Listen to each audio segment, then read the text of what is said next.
Hi everyone, hope you're doing well from whatever you're watching this channel, depending on your time zone. Now, we have Kenyans who are not aware of where their beloved ones are. And this is after the Gen Z protests that took place across the country. People were arrested, they were abducted, they were kidnapped, and so many other things. Some were released, some not yet. Even yesterday, there is one of our viewers on this channel who sent me a message about her son who got lost during the protest, and up to now, she's not aware of where the son is. And even she's not in the country. So look at that.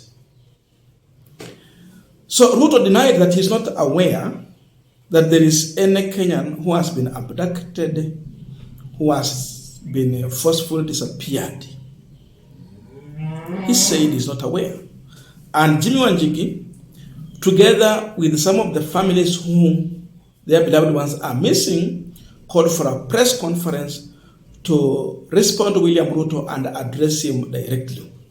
According to Jimmy Wanjigi's statement, William Samoei Ruto, the President of the Republic of Kenya, he is responsible for the forceful disappearance and abduction that has been happening in this country. That is Jimmy Wanjigi. And he goes on and on in 12 minutes press conference to explain why he's convinced that William Ruto is the man responsible for the forceful disappearance. So without wasting time, I want to leave here with the entire video. You listen to Jimmy Wanjigi, the Safina Park leader, and you can drop your comment, but please remember to subscribe, like, comment, and share. Ladies and gentlemen, as I said, we are at a very sad stage in the country's history. I'm going to read this statement and know that it has been compiled by all of us because we want to send a message directly to William Samoei Ruto. Directly to him. Crooked Ruto is responsible for the illegal abductions and killings. Today, we stand in solidarity and empathy with all the families here and those who did not make it to come for their sons and daughters who have been abducted and have disappeared. It is devastating for a family and friends when a loved one disappears. Yet this is a harsh reality facing Kenya today. I'm very touched by the plight that has been going on, and more so because Bombshell and the Longman twins came to visit me in Kamkunji after I was illegally arrested by the police, to some of us personally. Your pain is my pain. We are sounding the alarm. We are on the edge of an abyss and moving speedily in the wrong direction. We must wake up and collectively demand for truth, accountability, and justice. Many times it is said that if it happens to one, we keep quiet. It happens to another, we keep quiet. Eventually it will land in each of our doorsteps of so-called terror suspects. We've seen it over the years. But because there is a security team that tells us that it's for our benefit, we keep quiet. Today they have extended it to people who have been peacefully demonstrating in this country. Abductions is becoming a way of life. Extrajudicial killings a way of life. This is not the Kenya. Abductions and forced disappearances and extrajudicial killings in Kenya remain a state strategy to spread terror amongst us. The feeling of insecurity and fear it generates is not limited to close relatives of the abducted or the disappeared only. It affects each and every one of us. Illegal abductions and enforced disappearances violates the right to life, liberty, protection before the law, and protection from other cruel, inhumane treatment and punishment. And victims and survivors, like we have here. We have a young man here who was abducted all the way to Maragua. He will tell you his story. Abductions are a gross violation of the international law, including it is kidnapping people, kidnapping Kenyans.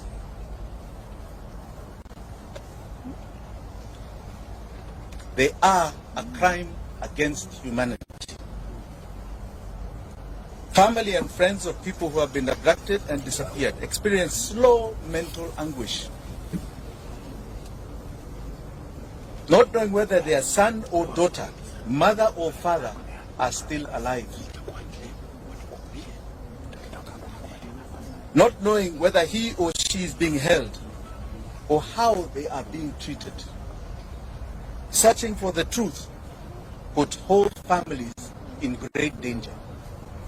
There are some families we wanted to visit. I myself directly, with my deputy Willis Otieno, and I can tell you those families are afraid. They want to meet us in private because they are afraid that the attention we may cause will victimize them.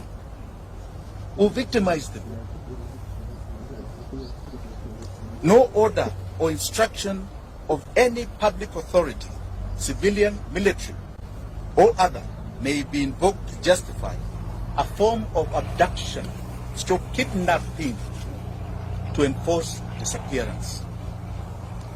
Any person receiving such an order,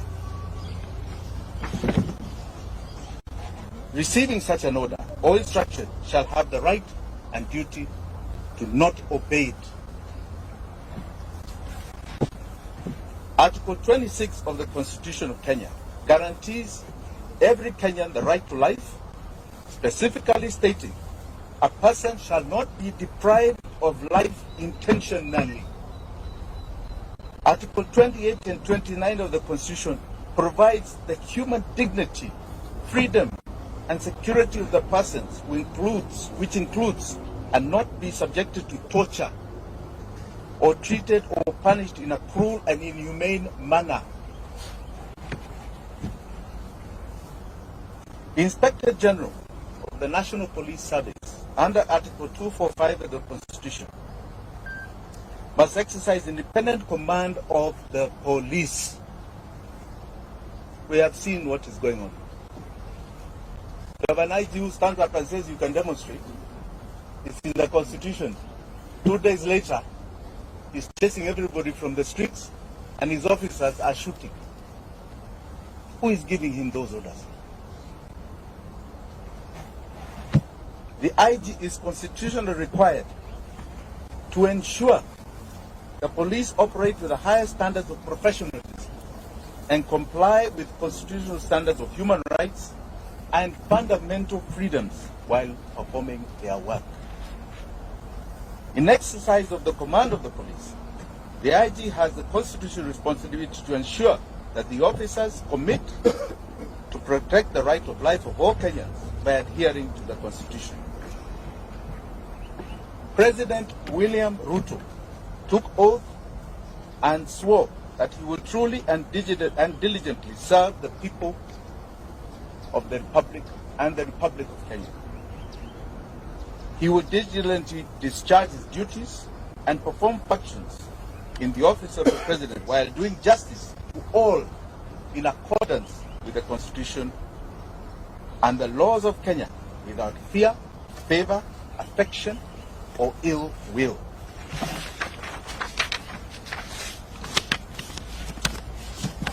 President Ruto, and I say crooked Ruto, the crooked man, took oath and swore to faithfully bear true allegiance to the Republic of Kenya and will obey, observe, protect, and defend the constitution of this country. And he will protect and uphold the sovereignty, the integrity, and the dignity of every single Kenyan. That is an oath you are swearing to God before 54 million Kenyans. Regrettably, today it can be confirmed that crooked Ruto has not only violated the Constitution of Kenya, but has contravened his oath of office. He has become a constitutional delinquent. For the avoidance of any doubt, if any of you have any, crooked Ruto is solely responsible for the abductions, enforced disappearances, and the murders of young Kenyans, Gen Z. He has turned his police force into a political militia. Kenyans must never forget William Ruto's history. And Kenyans will never forget what he's doing to us today.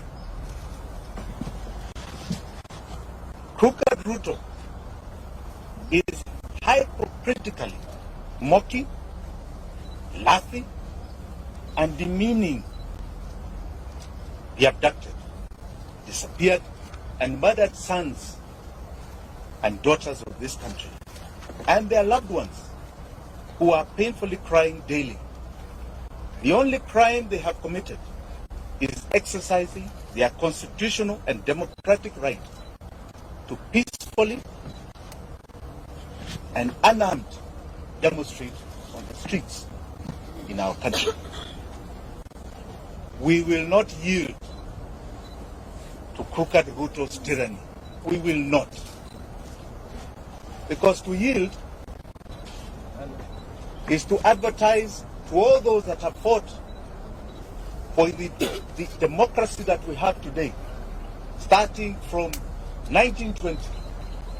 We are telling them that we have succumbed to the will of tyranny. William Ruto will not take us there. He is no different. When you look at that man, read the history of people like Pol Pot of Vietnam, Adolf Hitler.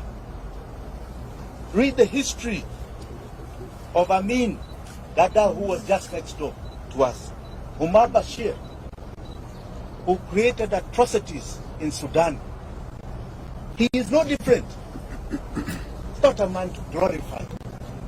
That is a man to feel shame that he represents this great country called Kenya in any position. Finally, I wish to assure the abducted, the disappeared, and their families here and home, you shall never be forgotten by Kenyans. Ruto may forget, may ignore, but we will never forget. You are the true freedom fighters of our time. You are the heroes and heroines of this country. Forgetting you is rejecting our own identity. Forgetting you is to renounce the meaning of our life. Forgetting you means that we do not even love our own families. We will keep the memory of our abducted, our disappeared, our murdered. Forgetting them is allowing crooked Ruto to achieve his goal of erasing our loved ones from this earth. We are going to continue demanding justice. We shall relive their memory as we do. The abducted, the disappeared, the murdered shall live forever in our minds, in our hearts, and etched in the history of this country. Thank you very much. Do you have any questions?